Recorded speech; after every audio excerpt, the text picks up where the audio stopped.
Okay, today is Thursday, March the 31st. I haven't communicated with you guys in a little while. As you know, students and parents, for this entire week, we've been doing a classroom rotation for math. There's been a lot of good learning going on, and we tried to make it spice things up a bit with the students being able to see different teachers. And we've been working on basic CRCT skills. So we will resume our regular schedule as soon as we get back from spring break. Now, what a lot of the students have been hopefully waiting for, the social studies test review, as I promised that I would do. So let's dive right in. First, let's discuss Japan a bit. Now, many people have said that America's involvement in World War II began with the bombing of Pearl Harbor. But how did it end? Well, eventually, Japan did surrender. They were kind of forced to surrender after all the damage that was caused when America blew up Hiroshima and Nagasaki. Now, a constitutional, well, and again, that makes sense, right? Now, that was considered a retaliatory bombing, but again, this did eventually force Japan to surrender. But there's going to be something very interesting about that I'll say in a minute. Now, constitutional monarchy. Well, it differs from an absolute monarchy. Why? Because although there is a monarch acting as the head of state in both of those governments, the monarch in a constitutional monarchy must abide by the Constitution. So that's a clear difference there. This is the type of government that was established in Japan after the war. As a matter of fact, it was written in Japan's constitution that it would not be permitted to declare war on another country.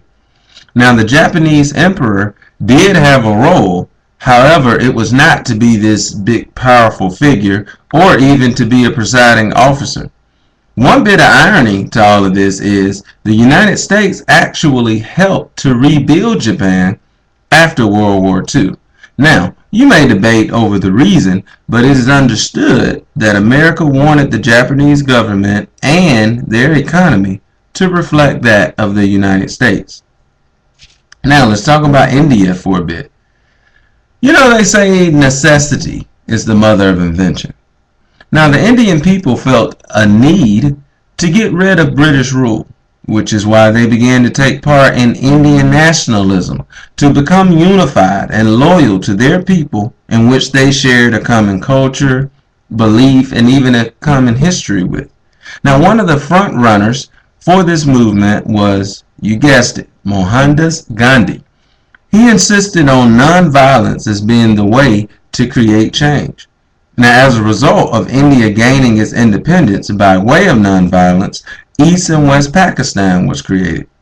Now, this caused a lot of happiness by the Indian people as far as gaining the independence. However, everything was not all good because many of the Indians did not like that India was partitioned, for lack of a better word, along religious lines. Again, we've talked about this several times before when countries have been divided without taking careful thought on what type of division would benefit the country the most.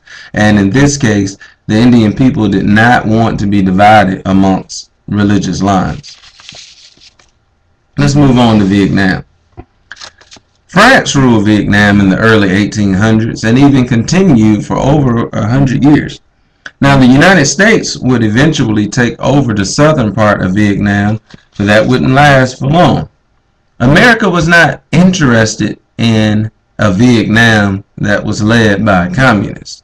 This is why it did not approve of and I hope I'm saying this correctly, Ho Chi Minh as being the leader. See, he led the Chinese communists, and America did not want him spreading that philosophy in Vietnam. He was the leader of the nationalist movement in Vietnam, and despite America's disapproval, he would eventually lead Vietnam under the type of government that he wanted all along. Let's move on to China. Mao Zedong This is a very important character in the history of China. He attempted to collectively have farmers to work and to farm and also make metal, but the farmers did not like the quotas that they had, and they wanted to work for themselves without the government taking their profit. Wouldn't we all? But this is why Mao's great leap forward was ineffective. He hated anyone to criticize the government, however, and during the Cultural Revolution, he wanted to eliminate anyone who did. He even recruited the Red Guards because they were young and maybe even a little bit naive because, of course, when you're young, you're very impressionable. So as they attempted to help him enforce his way of doing things, they were actually trying to not really impose. Well, yeah, I guess they were kind of trying to impose his policies amongst the people. Now, eventually, Deng Xiaoping would become the leader of China as Mao actually passed in, I don't remember the exact date, somewhere in the 1970s, if I'm not mistaken. But Deng Xiaoping would become the leader of China, but protests would still arise. Prime example was the Tiananmen Square. I may have butchered that word. But that's a good example because many students were killed by the Chinese forces as they were at this place protesting for freedom. Many were killed and some were even arrested. So in conclusion, America has a long history of war. Fought the Cold War with Russia, the Vietnam War, World War II. That's just to name a few. Now, America is a democratic country and would like nothing more than other countries to be the same. Now, at the end of World War II, the United States controlled South Korea. America didn't want to see Korea and Vietnam to become communist countries. Korea remains divided by a communist ran north and a democratic south. I guess there will always be differences in an imperfect world. Now, sit back, relax, rewind this, listen to the information, discuss it with your parents, and I guarantee you'll do well on the test tomorrow. This is SuperLearning123. Peace is already out.